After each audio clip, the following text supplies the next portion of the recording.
Hai guys, akkam jirtu? Guyyaa irraa kana immoo gaaffii nama hedduu kan ta'eef deebii deebisuuf dhufeetiin jira jechuudha. Baay'een keessan immoo beeksisa hin qabne kan birriidhaan bitamu piriimam isa haaraa abdeetii ta'een yoo jiraate nutti agarsiisi jettan jirtu waan ta'eef guyyaa irraa kana egaa immoo abdeetii ta'e kunoo akkuma agartan saayitii lama dura kan abdeetii ta'e haaraa isaa jechuudha.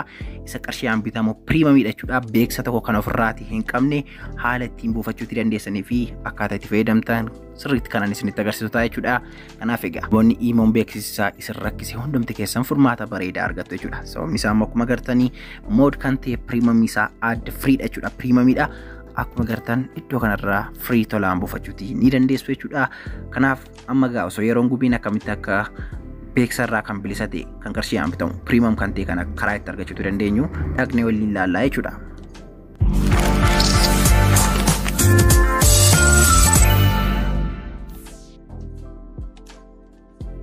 Okay guys, jalqaba irratti egaa imo isaa haaraa abdeetii ta'e buufachuudhaaf wanti isin gootan liinkii isaa description box jala isiniif kaa'ee waan jiruu fi salphaatti barreeffama viidiyoo kootii irra al tokkootiif tuqaa jechuudha. Play Store irra waan hin jirree fi liinkii isaa description box jala isiniif kaa'ee waan jiruuf achiin seenaatti daawunloodii godhadhaa. Kun akkuma agartan barreeffama viidiyoo kootii irra al tokkootiif yeroo isin tuqxan haala kanaatiin isiniif ba'a jechuudha. Achi booda kunoo liinkii kanarra ni tuqxu. Yeroo isin kana tuqxan immoo gara weebsaayitii kootii haala kanaatiin isin fida jechaadha. Yeroo keessan gabaabsuuf akkanatti isinitti agarsiisa. Achi booda dhumarra dhuftu jechuudha. Addaan irratti illee wantoota isin fayyadan hedduu isiniif barreessee waan jiruu fi osoo dubbistanii baay'ee irraa fayyadamtu isiniin jedha. Egaan dhumarra dhuftu jechuudha. Haala kanaatiin ergi iskroolii gadi gootanii iddoo kanarratti argattu imo beeksisa irraa bilisa ta'e buufadhaa kan jedhu daawunlood batanii kana al tokkootiif tuqxu jechuudha.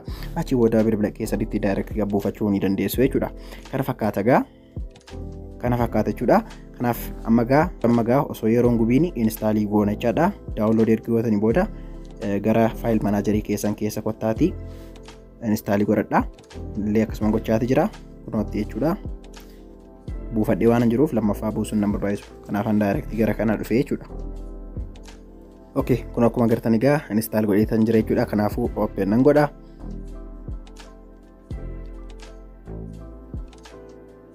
Kun akkuma agartanii beeksisarraa qofaa bilisadha. Kanaan achi wanti nuti isaa noormaalii jechaadha.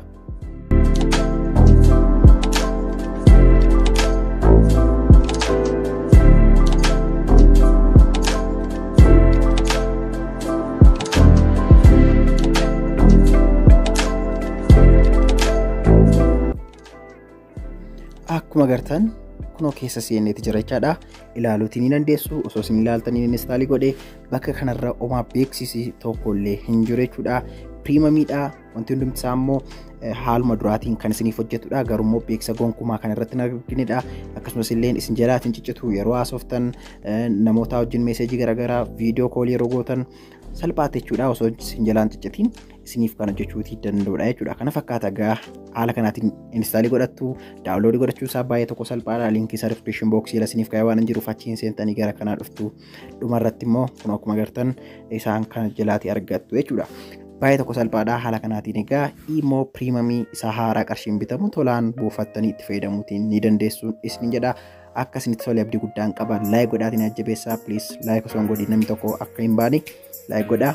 Yeroo itti aanu deemnee galagarutti. Bye bye.